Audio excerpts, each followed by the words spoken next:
Halo Sobat Peziarah sekalian, masih dalam bulan Rosario ini kita ingin mengulas tentang Rosario. Dan katanya Rosario itu sebagai senjata. Apa benar Rosario itu sebagai senjata? Kita akan bahas bersama dengan Romo Karolus Putranto Trihidayat. Tapi sebelumnya mari kita buka dulu dengan doa. Dalam nama Bapa dan Putra dan Roh Kudus. Amin. Datanglah ya Roh Kudus, penuhilah hati umatmu dan nyalakanlah di dalamnya api cintamu. Utuslah rohmu, maka segala sesuatu akan diciptakan lagi, dan engkau akan membaharui muka bumi. Ya Allah, engkau telah mengajar hati umatmu dengan terang Roh Kudus, berilah supaya dalam roh yang sama ini, kami senantiasa berpikir benar dan bijaksana, serta selalu gembira karena lipurannya. Demi Kristus Tuhan kami. Amin. Ya, Sobat Peziarah sekalian, sebelum kita melanjutkan konten kita kali ini, kami ingatkan sekali lagi untuk tidak lupa like, komen, dan subscribe YouTube Peziarah Katolik, supaya teman-teman juga bisa mengikuti konten-konten dari Peziarah Katolik, serta jangan lupa juga di-share ke teman-teman lainnya, supaya kita memberkati dan membagikan sukacita Injil kepada Sobat Peziarah yang lainnya. Nah, kita akan bahas Rosario sebagai senjata.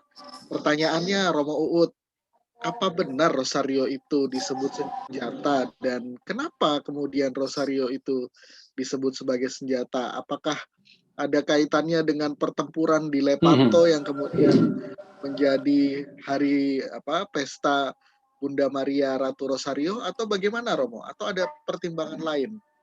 Silakan Romo. Iya, dijadikan senjata tentu bukan tidak terkait secara langsung dengan pertempuran di Lepanto ya, walaupun pertempuran di Lepanto itu kan terbebasnya Eropa dari invasi pasukan Turki yang kita tahu secara kuantitas lebih banyak jumlahnya. Tetapi kemudian bisa dibebaskan Eropa di Lepanto dari serbuan itu, dan itu diyakini atas bantuan melalui doa Bunda Maria ya. Maka lahirlah kemudian pesta Maria Ratu Rosario itu. Tapi bukan itu yang pertama-tama menjadikan Rosario sebagai senjata. Tetapi senjata yang dimaksud di sini adalah senjata rohani untuk peperangan melawan apa yang dikatakan Santo Paulus sebagai penguasa-penguasa di udara. Jadi roh-roh di udara itu yang kerap kali melayang-layang dan masuk dalam hati kita. Nah, Rosario dianggap senjata sebagai itu ya. Artinya senjata dalam pertempuran rohani. Karena mengapa Rosario bisa diangkat sebagai senjata?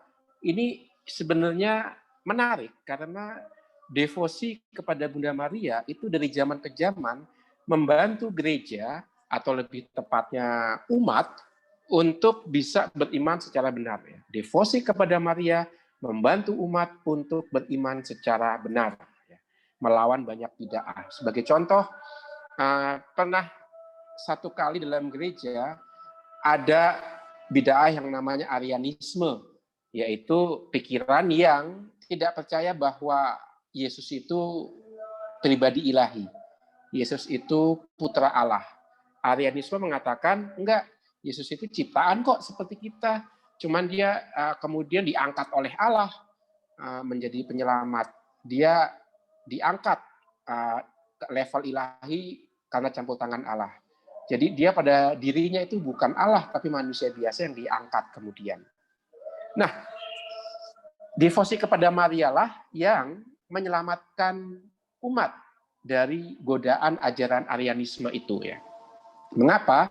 Karena Maria itu disebut sudah sejak awal sebagai Bunda Tuhan, sebagai Theotokos, sebagai dia yang mengandung Allah. Maka yang dilahirkan itu bukan manusia biasa, itu adalah putra Allah atau Allah putra. Allah dan manusia dalam satu pribadi. Maka devosi kepada Maria, sebutan Bunda Allah, itu menyelamatkan iman umat berhadapan dengan banyak bid'ah. Tidak hanya Arianisme, tapi juga Docetisme. Docetisme itu sebaliknya Yesus itu Allah tapi tidak jadi manusia ya. Nah, devosi kepada Maria banyak dalam sejarah itu menyelamatkan umat sehingga tetap bisa beriman secara benar seperti yang diajarkan oleh Yesus, diteruskan oleh para rasul dalam gereja Katolik. Nah, itu. Rosario dianggap senjata dalam arti itu ya. Dengan berdevosi kepada Maria, kita bisa beriman secara tepat, dan dari iman yang tepat kita bisa bersaksi secara benar, dan buah kesaksian itu adalah pelayanan. Itu dia. Lalu mengapa Rosario? Ya karena Rosario itu, coba kalau kita lihat doa Rosario, dia pertama-tama pusatnya adalah peristiwa hidup Yesus, ya kan? Itu sudah sejak abad ke-17 itu, 16-17 itu ditetapkan bahwa Rosario itu merenungkan 15 peristiwa atau misteri Yesus, ya kan? Ada peristiwa gembira, peristiwa sengsara, peristiwa mulia. Maka fokus dari Rosario adalah hidup Yesus. Nah, hidup Yesus itu kita pahami berkat apa? Berkat bantuan dari iman Maria yang mengatakan ya pada undangan malaikat Gabriel. Jadi lihat bagaimana perwahyuan dalam diri Yesus dan peran Maria itu tidak bisa dipisahkan, itu saling terkait itu. Pusatnya adalah Yesus, tetapi Yesus bisa dipahami secara tepat ketika kita menghubungkan dengan ibunya, yaitu Maria. Maka ada istilah ad Jesum per Mariam, sampai kepada Yesus melalui Maria. Ini ya. Maka Rosario itu menjadi senjata karena betul-betul bisa menuntun kita yang mendoakan Rosario untuk beriman secara benar dengan merenungkan 15 peristiwa Yesus melalui kacamata Bunda Maria, dan itu ditambahkan lagi kan ada doa Bapa kami dan aku percaya. Itu luar biasa itu.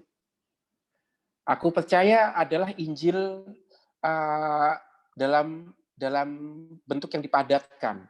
Karena di situ ada iman, inti iman kita akan Allah Tritunggal yang kemudian menampakkan di dalam diri Yesus, ya. Dan nanti kita akan berjumpa dengan Dia pada saat akhir zaman. Nah, itu ada aku percaya. Lalu ada doa Bapa kami juga, ya. Dan kemudian yang tidak kalah pentingnya juga disebutkan di situ peran Maria di situ. Dikatakan kalau kita di awal-awal Rosario kan dikatakan ya, Bunda Maria itu adalah putri Allah Bapa, Bunda Allah Putra, mempelai Allah Roh Kudus. Lihat bagaimana Bunda Maria itu punya ikatan khusus dengan Allah Tritunggal dia. Karena dia satu-satunya manusia yang mengandung Yesus dalam dirinya.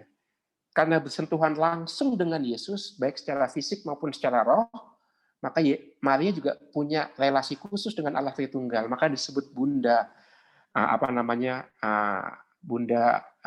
Putri Allah Bapa, Bunda Allah Putra, mempelai Allah Roh Kudus. Nah ini Rosario sebagai senjata. Dengan bantuan Bunda Maria kita bisa fokus pada iman yang tepat, iman yang benar.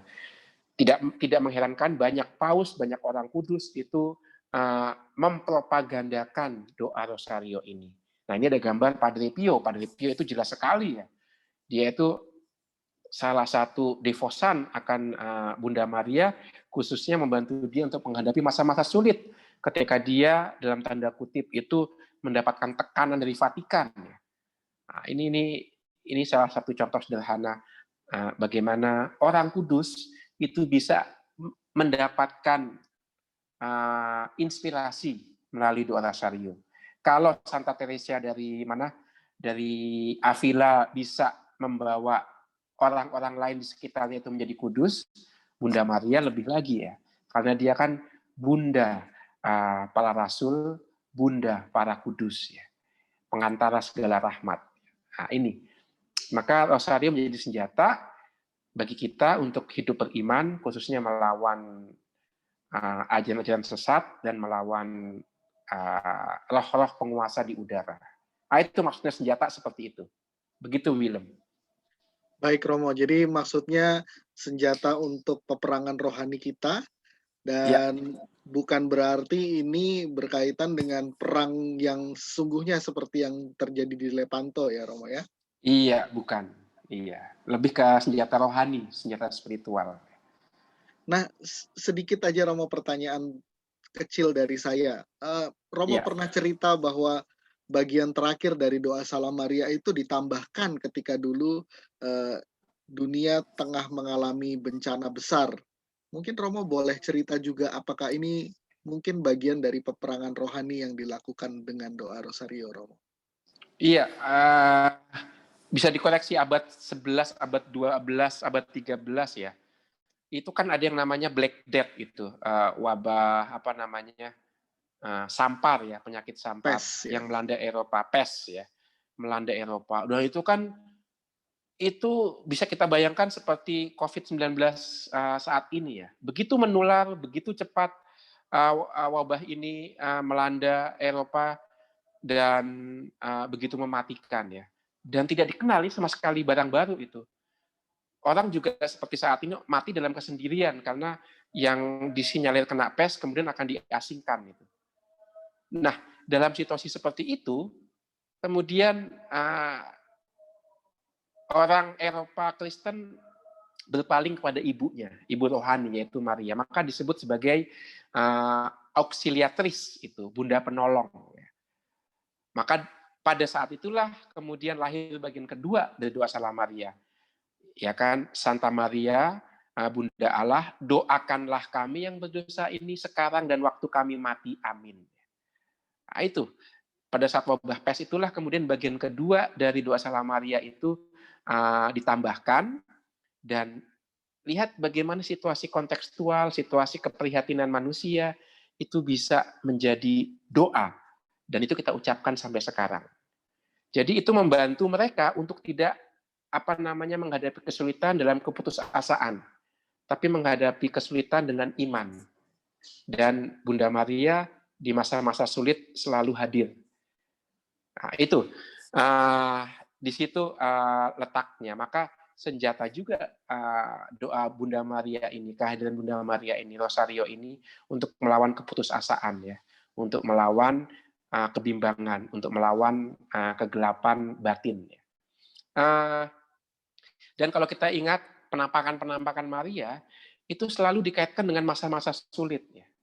Penampakan Maria di Lourdes itu ketika Perancis sedang dalam kesulitan, khususnya relasi gereja dengan negara karena revolusi Perancis, ya kan. Lalu penampakan di Maria di Fatima itu sosialisme berkembang di Portugis, ya, mengancam gereja juga. Ya. Jadi Maria rupanya diizinkan atau bisa mendapatkan tugas dari Allah untuk membantu anak-anaknya di dunia ini menghadapi situasi-situasi sulit itu. Nah, itu sebabnya Rosario juga menjadi senjata ya. Karena ini dipercayakan kepada kita menjadi bekal persiaran kita di dunia. Saya pernah mendapatkan pertanyaan begini, Romo, kenapa Bunda Maria nggak menampakkan diri di Indonesia, Romo? Jawaban saya, Indonesia memang sering mendapatkan kesulitan, tapi Indonesia masih kuat. Belum butuh bantuan Bunda Maria untuk bisa menghadapi semua itu. Ya, kita belum begitu kritis kita. Nanti ketika betul-betul sulit, Bunda Maria pasti datang. Ya, itu dia. Begitu, Willem. Baik Romo, terima kasih. Jadi maka tidak heran ketika gereja kemudian mengundang kita umatnya untuk berdoa rosario juga ya selama masa pandemik ini, Ya, khususnya sejak awal para uskup bahkan, eee, ya, termasuk di bulan ini ya Romo ya, para uskup juga ya, memimpin rosario secara bergiliran. iya, betul. Itu Iya. dia, persis seperti itu. Ya, Terima kasih banyak Romo Uut dan semoga teman-teman sekalian ini bisa menjadi inspirasi buat kita untuk semakin mencintai doa Rosario, di mana Rosario bisa semakin menggugah dan menguatkan iman kita kepada Allah, dan semoga dengan kita semakin rajin dan mencintai Rosario, kita juga didorong untuk semakin memuliakan Allah dalam setiap karya dan pelayanan dalam hidup kita ini. Kemuliaan kepada Bapa dan Putra dan Roh Kudus, seperti seperti pada pada permulaan, sekarang selalu dan sepanjang segala abad. Amin. Dalam nama Bapa dan Putra dan Roh Kudus. Amin. Amin. Ya, Sobat Peziarah sekalian, jangan lupa like, komen, dan subscribe YouTube Peziarah Katolik, dan hidupkan lonceng notifikasinya supaya bisa selalu mengikuti konten-konten dari Peziarah Katolik. Kita jumpa lagi dalam podcast berikutnya. Sampai jumpa.